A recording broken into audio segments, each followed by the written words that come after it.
More than half of online sales happen on marketplaces. It's a very popular place for consumers who are looking for many different items all at once.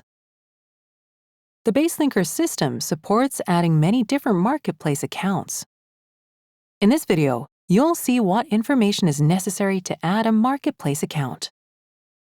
To add an account, you need to go to the Integrations tab and choose Add Integration.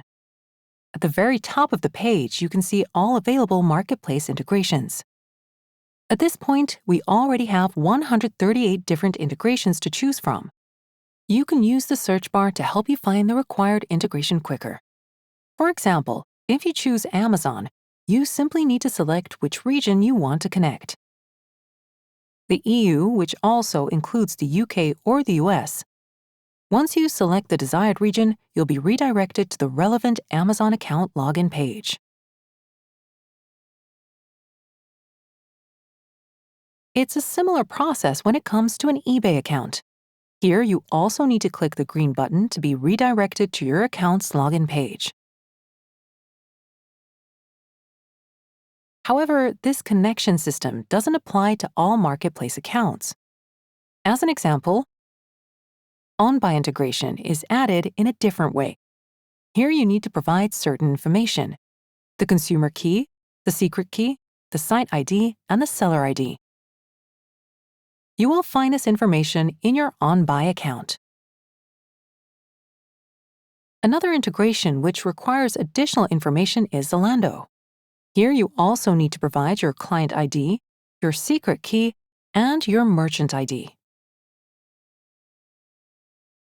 Additional help and instructions on what information is required and where to find these details, as well as how to add the integration, can be found on the left side of the screen.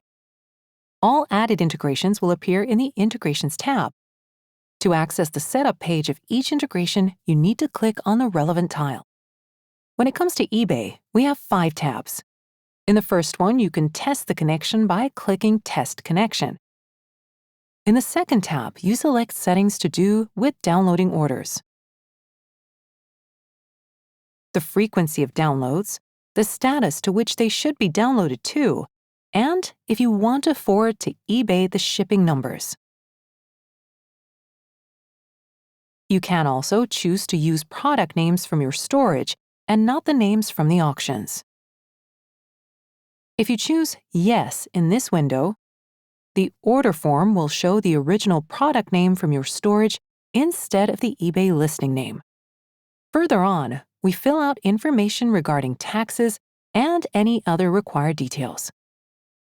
Remember to always hit Save once you're done with editing. The next tab is all about posting a new listing. As you can see, here we have all the regions available to the eBay account.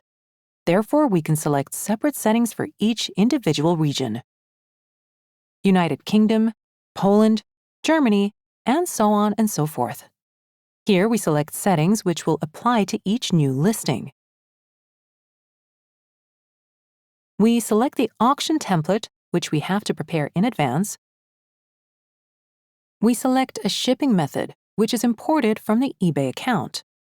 We choose the default category in which we want to post the listings, as well as any other additional information such as default warehouse and price group. In addition, we can add the so-called price multiplier. We can enlarge the price we have in our storage by a multiplier. For example, if we want to increase the price by 10%, we input 1.1 into the box. If we want to increase the price by 20%, we input 1.2. We can also add a certain value to the storage price. If, for example, we want to add £10 to the price, we'd input a 10 in this window, or a 20 for £20. Then we choose the sales format, whether it's an auction or a buy now. How many days should the listing stay active? Its start date, we add our details, VAT rate, and any other required data. If we tick the Relist Auction Automatically When Finished box at the bottom of the page, Any listing posted by Baselinker will automatically relist as long as the stock level of the product in storage remains above 0.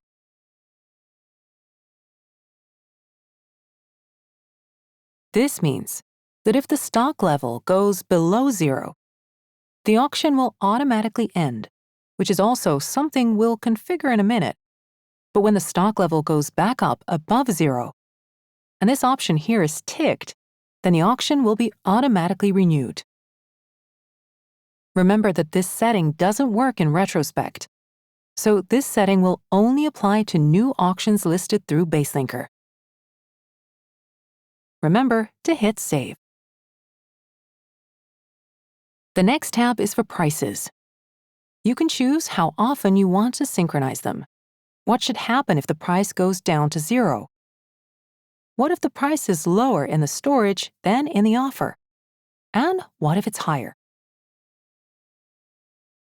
You can also set a daily limit on offers and if you want to round the prices up or not. As you can see, synchronizing prices every 24 hours is free. Any other options come with an additional cost. The same goes for synchronizing stock levels. What should happen if stock levels fall to 0? The quantity is lower or greater. We can increase the quantity or leave it as is. We can also set the maximum quantity available in the offer. Once we're done, we hit Save. The settings are very similar when it comes to the Amazon account, as well as other marketplace accounts.